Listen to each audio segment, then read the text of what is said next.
Nous voici en présence d'oxydes. Les oxydes, comme leur nom l'indique, contiennent de l'oxygène.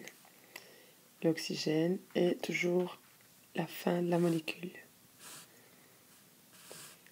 Nous avons l'autre partie dans les oxydes qui est un atome soit métallique, soit non métallique. Alors la première sorte, non métallique, l'azote encore, et enfin métallique, le sodium, l'argent, le calcium, le lithium. Nous en avons évidemment bien d'autres, il ne s'agit ici que de quelques exemples. Si je récapitule, nous avons donc des sels métalliques,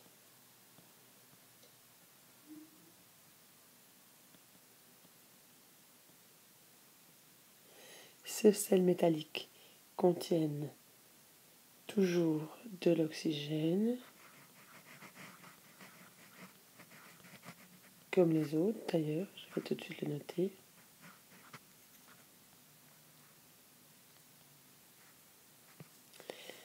Et les sels métalliques commenceront par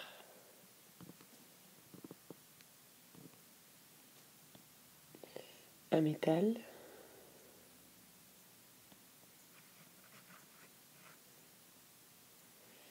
les sels non métalliques,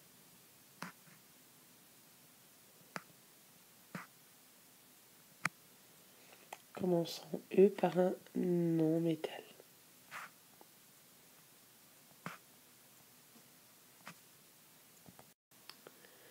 En ce qui concerne la nomenclature, deux règles. La première, pour les oxydes métalliques, on dit oxyde de plus le nom du métal et la valence si c'est nécessaire, si le métal a plusieurs valences, pour le préciser.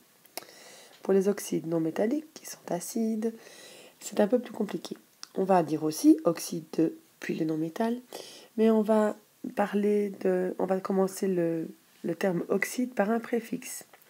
Ce préfixe est calculé toujours de la même façon. On prend le nombre d'atomes d'oxygène et on regarde par rapport au nombre d'atomes du non-métal. Ainsi, un rapport de 1 oxygène pour 2 non-métaux se fera appeler émis. 1 mono, 3 1 sexy et ainsi de suite. Dans le cas qui nous occupe, nous avons 2 oxygènes pour 1 atome de carbone, ou 4 pour 2, ce qui revient au même, et donc nous avons du dioxyde de carbone. Dioxyde de carbone, donc 2